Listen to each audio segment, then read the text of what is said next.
तो दोस्तों, आप में से एक भाई ने मुझे कमेंट करा था कि मैं सीना को लेके 2K18 का रॉयल रंबल मैच खेलूं। आज भाई मैं खेलने जा रहा हूं और मुझे नहीं लगता कि मैं ये वाला रॉयल रंबल मैच जीतूंगा, क्योंकि देखिए आरती के साथ मोजो रावली ने स्टार्ट तो कर दिया है, लेकिन मेरे लिए भाई ये खतरा इसलिए नहीं है कि मोजो रावली, मेरे लिए खतरा ये इसलिए है कि भाई मुझे इतने अच्छे से नहीं आता है। जब भी मैं कोशिश करूंगा पहले नंबर से आकर रॉयल रंबल जीतने की, और भाई कमेंट में भाई ने ये भी लिखा था कि पहले नंबर से आना है मुझे। चलिए भाई, मोजो रावली बाहर नहीं हुए यार, मैंने सोचा कहीं बाहर हो जाएंगे तो मजे आ जाएंगे। और मुझे 2K18 इतना अच्छे से आता भी नहीं है, लेकिन जब भी कोशिश करूंगा जीतने की, भाई मार्क हेनरी आ रहे हैं। और ये रॉयल रंबल में सब एक से बढ़ के एक खतरनाक सुपरस्टार आपको देखने को मिलेंगे। मोजो रावली भाई बाहर नहीं हुए, लेकिन मार्क हेनरी सर ने मेरे ऊपर ही आते के साथ कब्जा करने की सोची थी। भाई मुझे ही बाहर करना है। 17 टाइम वर्ल्ड चैंपियन सीना, ओ भाई मोजो रावली बाहर है, ये खुशखबरी है मेरे लिए। चलिए भाई, और सबसे मेन भाई रॉयल रंबल खेल रहे हैं तो एक चीज़ का ध्यान रखना हमें कि रिंग ज़्यादा भरनी नहीं चाहिए। कभी रिंग ज़्यादा भरेगी तो भाई हमारे लिए खतरा बनेगा। और भाई मार्क हेनरी भी गए, मोजो रावली और मार्क हेनरी गए, शायद चालू रॉलेंस आ रहे हैं। ठीक है, अभी तक तो काफ़ी बढ़िया चल रहा है। और अगर आपने अभी तक वीडियो को लाइक नहीं किया हो तो भाई वीडियो को लाइक कर लो, और चैनल पे नए हो तो चैनल को भी सब्सक्राइब करके बेल नोटिफिकेशन ऑन कर देना। शायद रॉलेंस बच गए, ठीक है, शायद चालू रॉलेंस। अच्छा ये कॉर्नर पे भाई, यहाँ से कुछ नहीं होगा, लेकिन नीचे तो गिरा ही सकता हूँ मैं। अरे भाई ये तो बाहर ही होगा, नीचे गिराने की सोच रहा था मैं कि रोप्स के पास ले जाऊंगा फिर बाहर कर दूंगा, लेकिन ये अच्छा मौका मिल चुका है कि आप सुपरस्टार को रोप्स के ऊपर बैठा दो और यहाँ से आओ, और भाई ड्रॉप किक से भी गिरा सकता हूँ मैं। चीनी आ रहे हैं, ठीक है, 5 नंबर तक तो काफ़ी बढ़िया चला है। अभी आगे का मुझे पता नहीं है किस हिसाब से चलेगा। अभी तक जिस हिसाब से मैं खेल रहा हूँ उस हिसाब से खेलूंगा, और भाई ये वाला मैच मैं जीत सकता हूँ। और मुझे सेथ रॉलिंस को मैंने जैसे बाहर कराना, मतलब ये गलती से हुआ है, लेकिन ये काफ़ी बढ़िया था। मैं इसी तरीके से सबको बाहर करने की करता हूँ। जिमी भाई जाने वाला है, ये लो भाई जिमी भी गया है, ये अच्छी ट्रिक मिल चुकी है मुझे, बहुत बढ़िया।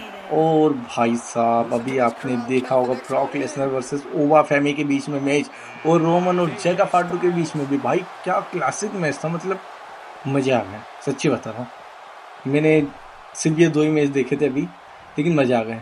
लेकिन एज स्टाइल अभी नहीं जाएंगे, थोड़ा सा समझ लेंगे ये, ठीक है। लेकिन चलिए अब मैं भी नहीं यहाँ पर रोप्स के ऊपर लाके लगा देता हूँ। और हाँ भाई, ब्रॉक लेसनर जब आए थे तो इस बार लगा था कि भाई ये हमारे ओल्ड ब्रॉक लेसनर है, वरना अभी तक तो जिस हिसाब से WWE के अंदर चलते थे ब्रॉक लेसनर तो वो मज़े नहीं थे ब्रॉक में भी।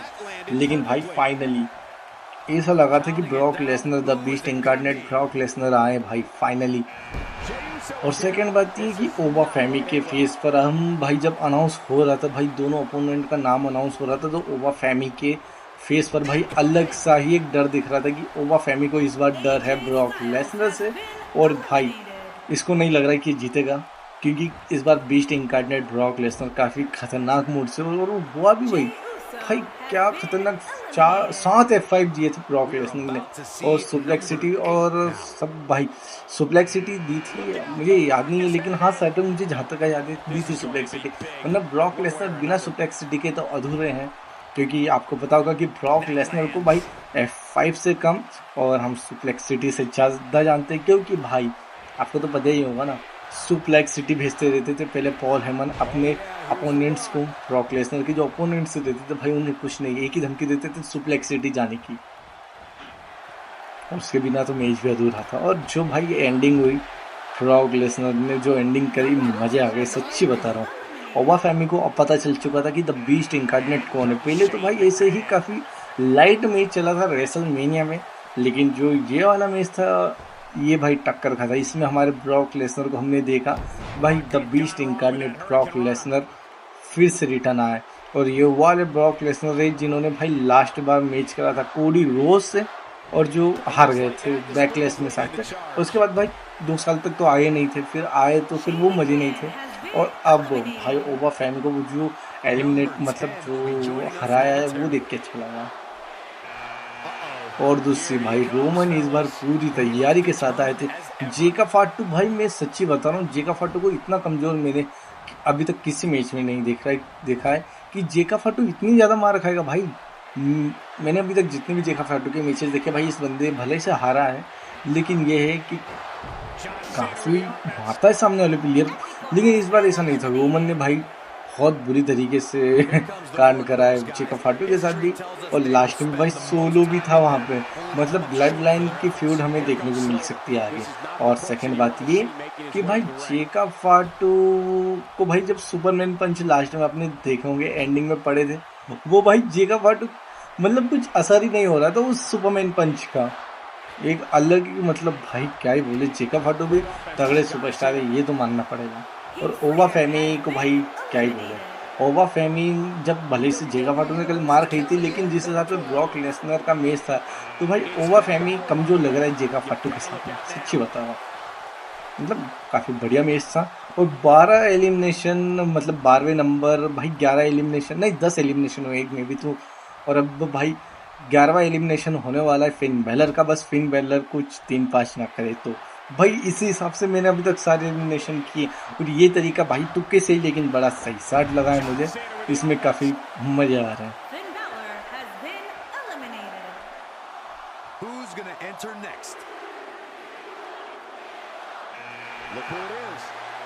और जो भाई अभी हुआ था मंडे नाइट रॉ पे, भाई जेका फाटू ने भाई ब्लड लाइन भी ज्वाइन करी और रोमन को एक्नॉलेज भी करी है। ये तो अब समय बताएगा कि ये भाई जेका फाटू के अंदर का कोई शैतान है जो भी अच्छे बनने की कोशिश कर रहा है, या फिर भाई WWE में फिर से वो ब्लड लाइन तबाही मचाने वाली है। और एक सच्ची बात बताऊँ, सेमी ज़ेन इतने अच्छे नहीं लग रहे थे ब्लड लाइन के साथ जितने भाई जेका फाटू अच्छे लग रहे हैं, सच्ची बताना। और लो भाई गए, लूक गैलोस भी गए, अभी तो और सुपरस्टार आने में बचे हैं, कौन आएगा अब। और भाई एक बात ये अच्छी थी इस रॉ पे कि भाई सेथ रॉलिंस और ब्रॉन ब्रेकर का भी अच्छा सा मैच रहा। मतलब देख के भाई इस बार का रॉ भी अच्छा लगा था, और 2 मैच तो काफ़ी तगड़े रहे थे। फिलहाल जेका फाटू जिस हिसाब से खड़ा था अभी ब्लड लाइन के पीछे, तो ऐसा लग रहा था भाई जेका फाटू अटैक करेगा, लेकिन नहीं भाई, जेका फाटू ने लास्ट में स्माइल भी करी थी जाते हुए, जब वो जा रहे थे क्राउड के बीच में से पूरी ब्लड लाइन, जब या फिर पीछे से एक्नॉलेज कर रहे थे, जब मुझे जहाँ तक याद आ रहा है जब वो क्राउड से सब जा रहे थे बैक स्टेज की बात है। भाई चैट गेबल भाई 15 नंबर आ चुका है रिंग के अंदर, और अभी तक तो मैं अच्छा चल रहा हूँ। जेका फाटू चैट केबल भाई बहुत बढ़िया। मेरे पास एक फिनिशर है, तो मुझे ऐसा क्यों लग रहा है कि फिनिशर मुझे ट्राई करना चाहिए भाई इस हिसाब से यार चलता रहा तो मैं बाहर हो जाऊंगा। और मुझे भाई मैंने भी क्या बोला था आपको कि आप भी कभी रॉयल रंबल खेलो, और जैसे अभी मैं खेल रहा हूँ, तो इसमें एक चीज़ का ध्यान रखना है कि रिंग फुल नहीं होनी चाहिए। कभी रिंग फुल होगी तो भाई टेंशन बढ़ जाएगी, कभी भी आप बाहर हो सकते हो। और मुझे इन दोनों में से किसी न किसी को एक को बाहर करना ज़रूरी है, क्योंकि देखिए सुपरस्टार अब आते ही जा रहे हैं, और इनको मैं बाहर कर दूंगा तो अच्छी बात है। भाई जेड केवल कुछ उल्टी हरकत मत करियो प्लीज़, बाहर कर देने में। ये लोग भाई जेड केवल भाई ठीक है, अभी ठीक है, लेकिन भाई अटैक करने नहीं दे रहे हैं, ये नॉर्मल मैच में ही है।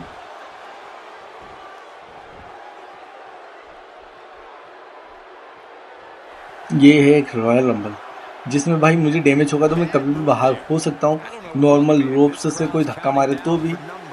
भाई कौन आएगा, लेकिन जेट केवल बाहर कर। ओ भाई रैंडी ऑर्टन आ रहे हैं लोग, भाई साहब रैंडी ऑर्टन खतरा बनने के लिए आ चुके हैं मेरे लिए। लेकिन भाई रैंडी ऑर्टन को बाहर कर दो तो भाई बाहर हो जाए रैंडी ऑर्टन बस। अरे नहीं, मुझे क्लोज लाइन नहीं देनी थी, रैंडी ऑर्टन को ऊपर रोप्स के ऊपर रखना था, लेकिन ऐसा कुछ हुआ नहीं है, ठीक है।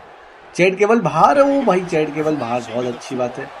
ये बंदा भी बाहर हो जाए, रैंडी ऑर्टन और मैं, बस अब रैंडी ऑर्टन और मैं बचा हूँ रिंग के अंदर। और मुझे आरक्यू भाई मैंने सोचा नहीं था तो मुझे आरक्यू लगेगा, और मैंने फिनिशर पे ध्यान भी नहीं दिया। अच्छा हुआ ये आरक्यू लग गया जब भी एक बार, ठीक है अच्छा हुआ। कभी वो फिनिशर के साथ बाहर कर देते तो।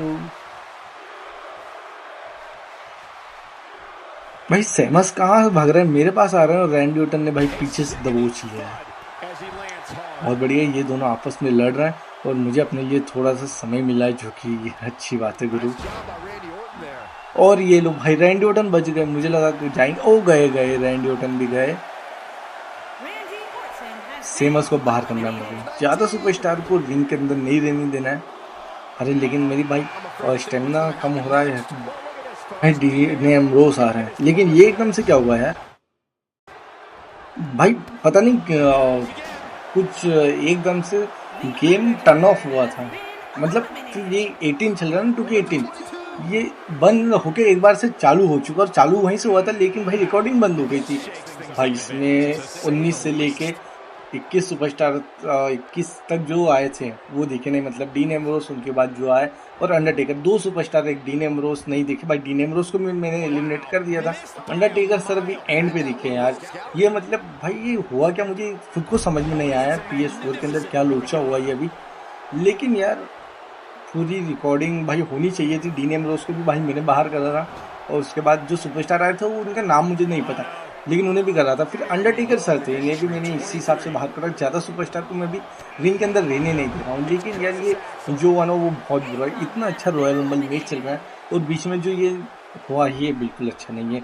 चलिए ठीक है, अभी मैच हमारा वही है, बस थोड़ी सी क्लिप हट चुकी है, जो कि मुझे भी अच्छा नहीं लग रहा है, लेकिन हमारा मैच वही है, कंटिन्यू है अभी फिलहाल। ये भाई क्लोज लाइन पड़ी, कम से कम ये समझ ले 2 से 3 मिनट की रिकॉर्डिंग नहीं हुई है मैच में, 2 से 3 मिनट की रिकॉर्डिंग नहीं है।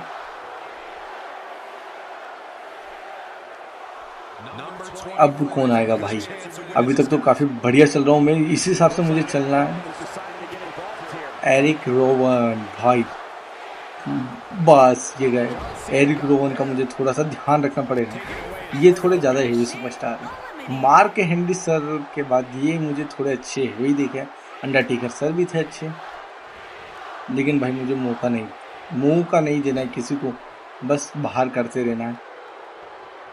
और भाई आपको क्या लगता है, यहाँ तक पहुँचा हूँ मैं तो आगे तक पहुँचूँगा। और मुझे भाई एक बात का डर है कि ऐसा ना हो कि लास्ट में जाके सबसे एंड में मेरा एलिमिनेशन हो जाए, 13 मेंबर भी आ जाए, और उसके बाद नहीं होना चाहिए तो 25 नंबर, लेकिन वो एंड टाइम पे नहीं होना चाहिए। मैं लास्ट तक मैं इतनी मेहनत कर रहा हूँ और एंड में कभी बाहर हो जाऊँ तो मज़े नहीं आएंगे ना, तो भाई उस चीज़ का ध्यान रखना पड़ेगा हल्का सा मुझे।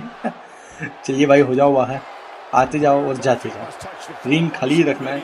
देखिए मैंने रिंग खाली रखी है, इससे मेरा हेड लालू और ऑरेंज सॉरी पीला हुआ है। और ये भी भाई रैंडी ऑर्टन की देन है, क्योंकि उन्होंने मुझे लगा दिया था आर्गे और ग्रे वाइट आ रहे हैं। भाई इनसे संभल के इसलिए रहने की ज़रूरत है क्योंकि ये खेलेंगे माइंड गेम, और इनके ऊपर मैं सीधा फिनिशर ही ट्राई करूँगा। और फिनिशर से इन्हें बाहर करने की सोच रहा था भाई, ये ऐसे लटक भी रहे ना तो चलिए गए मैंने ट्राई कर रहा था और ये हो चुका है। मतलब माइंड गेम के उस्ताद है ना ग्रे वाइट से, भाई कभी भी कांड कर दो। 26 सुपरस्टार हो चुके हैं, 27 की एंट्री है अभी। भाई ठीक है, ग्रे वाइट भाई कैसे अफसोस करते हुए जा रहे हैं ये। मतलब बाकी सुपरस्टार को आपने देखना, वो नीचे जब गिर रहे हैं ना वो चिल्ला चोट कर रहे हैं भाई ये क्या हुआ कैसे हुआ, लेकिन ग्रे वाइट भी अफसोस करते हुए जा रहे हैं। बहुत बढ़िया।